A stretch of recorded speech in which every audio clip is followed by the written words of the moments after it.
Okay, this is APES video 5. This will be the last video for the third rock from the sun, the geology unit.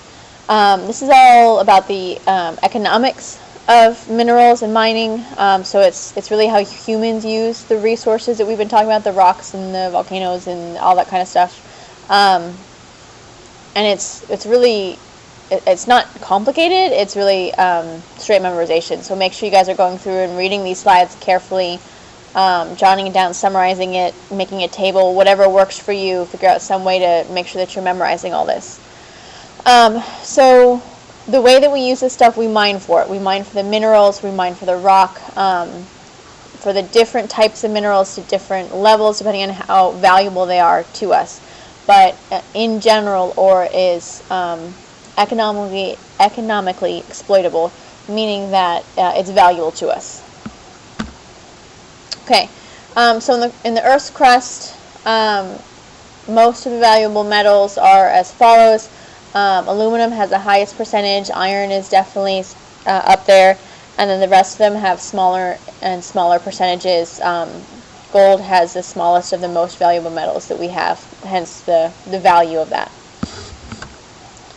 Okay, so an economic geological resource is a mineral. And it has to be a specific mineral that we use for some kind of domestic international commerce, something that makes it valuable to us. So it can't just be any kind of mineral. You can't just pick up a rock from the side of the street and say, oh, hey, this is valuable. It has to be something that's used in one of our commercial or industrial or building, anything like that. Some of the resources that we feel are economically important, metals, for example, we do a lot of building, creating with metals, iron, aluminum, and then the non-metal resources are not as common, and I will actually let you guys look those up for some extra credit. Okay, so the depletion curves. If you start with at the present time, there's a couple different options depending on how we use this and how sustainable we are, I guess is a good word. As production increases and as time increases, we have a couple options. The curve A is that we find this new mineral, we mine it, we use it, we throw it away, we don't find any more of it.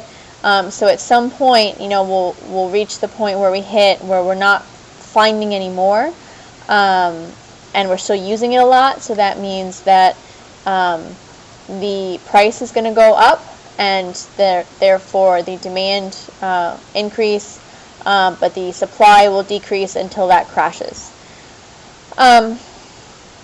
Curve B is the same concept. However, if we add in recycling, if we can reuse that mineral, if we improve our mining technology so that we can increase the amount that we're taking, that will, and continue to discover new places that we can take from, that will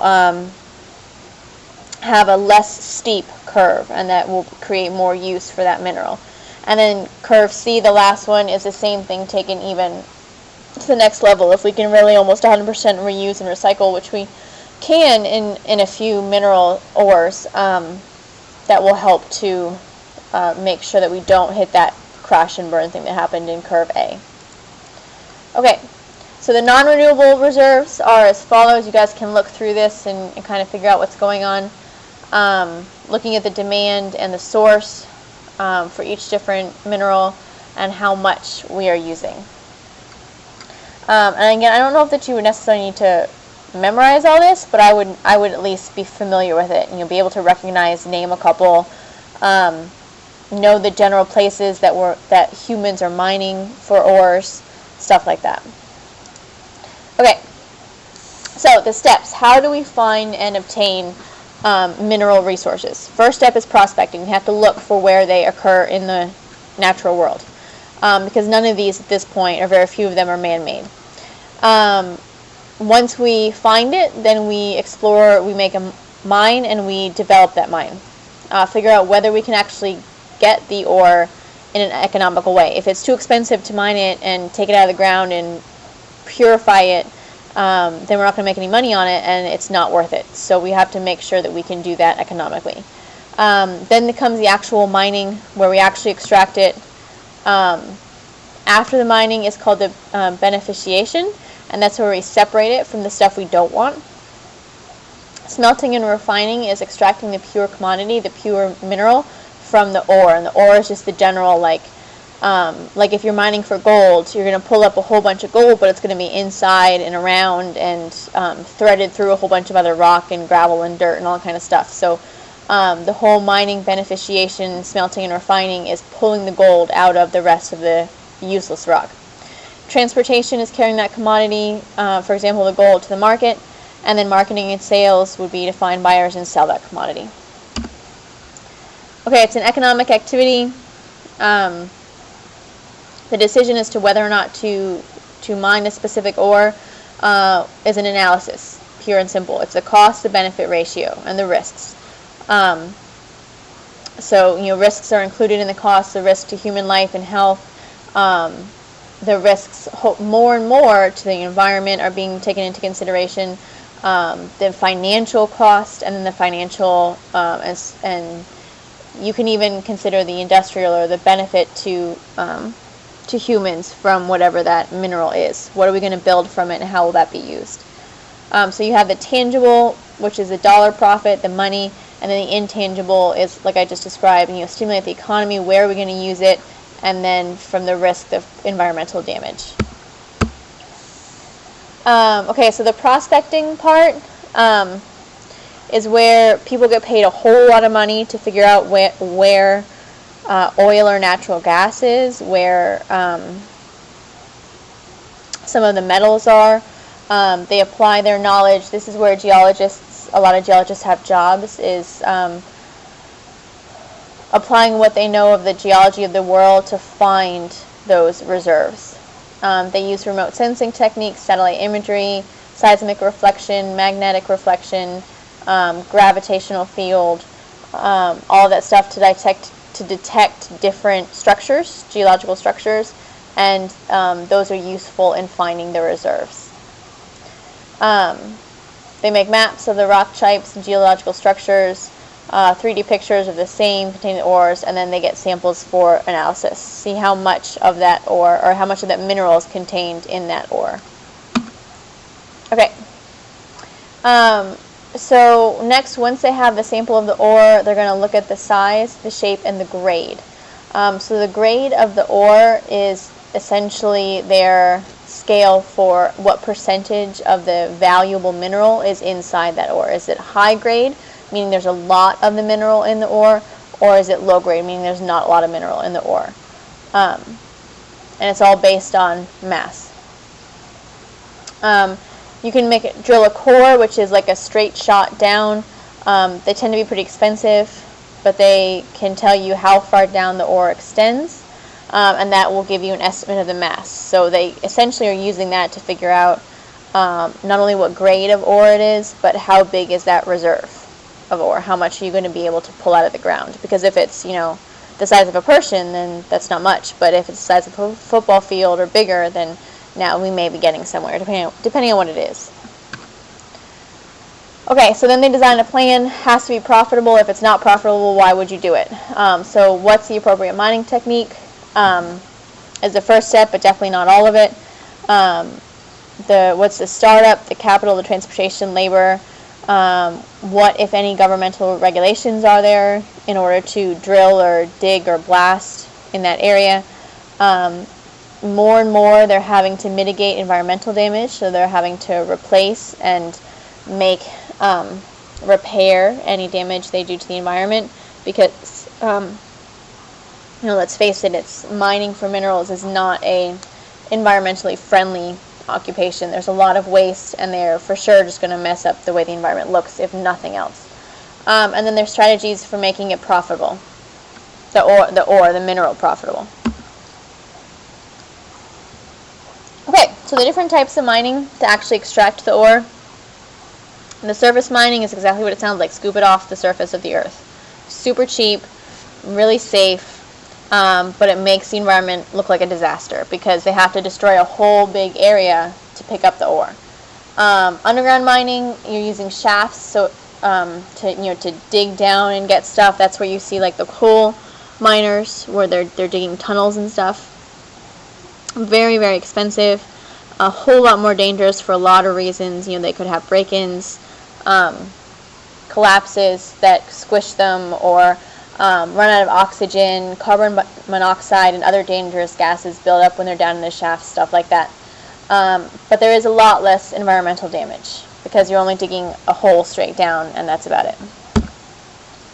Okay, so this is looking at the coal mining, the total amount of coal versus, or total amount of coal overall, surface versus deep mining. So you can see that it has been most recently an increase in this surface mining. Okay, so a couple different types of surface mining. The open pit mining is a circular hole. You see the ramp that circles down right here around the sides, allows deeper ore to be reached. The strip mining, you just kind of scoop it off and dump it, scoop it off and dump it.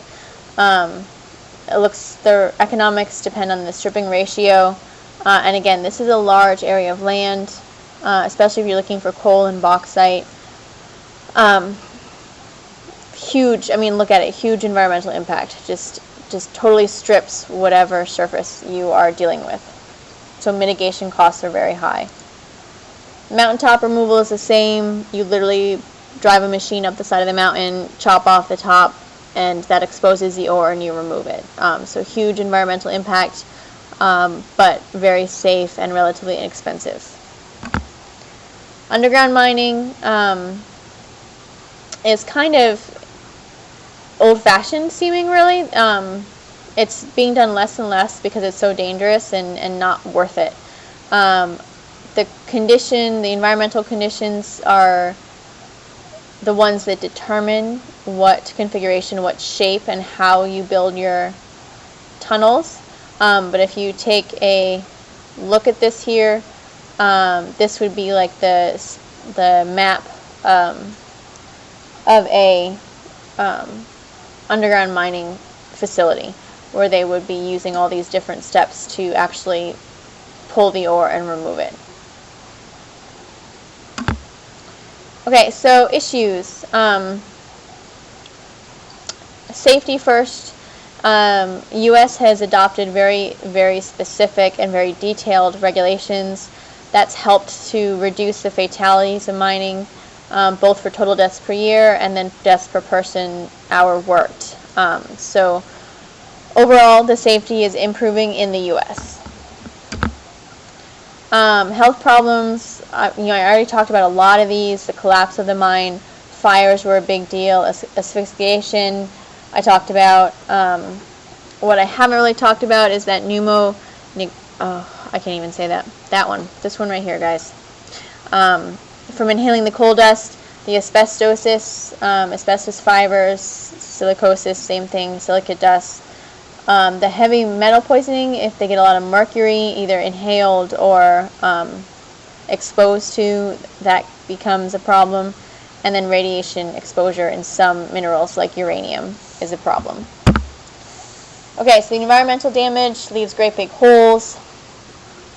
The tailings is the non-ore, all the dirt and gravel and just stuff that they had to get out of the way to get to the ore.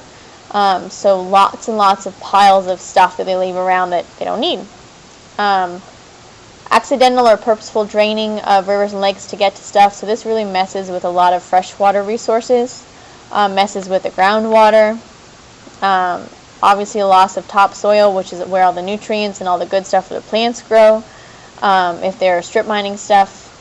And then contamination from all the tailings, from all the ore, and then there's a lot of contamination, chemical contamination, from the smelting and refining stuff, especially if that happens on site. That becomes very, very toxic. Okay. We've talked about this already, a mineral versus a rock. Beneficiation is when we separate the minerals from the other stuff. it's usually not enough percentage to be refined just as it is, so we have to mill it, we have to separate it. The milling grinds it to a powder. You can do flotation techniques where you mix it with water and the organic stuff sinks or floats depending on the density. You guys understand that concept. Please let me know if you're stuck with any of this stuff. It's just a lot of stuff to memorize. Environmental problems are similar to, with mill is similar to the mine. So a lot of waste, a lot of chemical waste, a lot of messing with the groundwater, stuff like that. Okay, so the smelting and refining extract from the ore mineral, the pure stuff, the whatever it is that you want. Iron and they call it coke, carbon from coal, ore are two of the most common. Environmental problems from the smelting and refining. This is where a lot of the big chemical issues are. So the actual mining part of it, a lot of it, the environmental stuff was habitat destruction. Now we're getting into, in the smelting and refining part of it, a lot of air and water pollution. Lots of CO2, other gases, other waste products released into the air, released into the environment, or the land, or the water. It requires a lot of electricity to melt some of this stuff and refine some of this stuff, which means a lot of waste there. Emissions, like I said, can be poisonous, toxic to humans. Heavy metals into the atmosphere, so it's putting a lot of stuff in a not nice format back into the air and the water. Cost of production, that depends on the grade. Like I said, the higher the grade, the more concentration of the mineral that we want is in it. The lower the grade, the more ore you have to mine, the more that has to be shipped, the more that has to be milled to make the same amount of money. So there's some fixed costs like the building stuff, refining stuff once it's been milled, and then you have to add in the variable amount of shipping it, disposal, habitat, mitigation, stuff like that. So the cost formula is the cost of producing 1 keg of the commodity is equal to the cost of producing a pound of ore divided by the grade of ore and the fixed costs per keg. Kilogram, sorry, wow, kilogram. Cost trends. Amount of commodities mined usually or has recently been increasing, but the prices themselves can take big swings. You hear about the stock market and what is the price of gold today. That can change quite a bit depending on the demand and the supply at that given day. Average prices are staying relatively the same, maybe a small decline.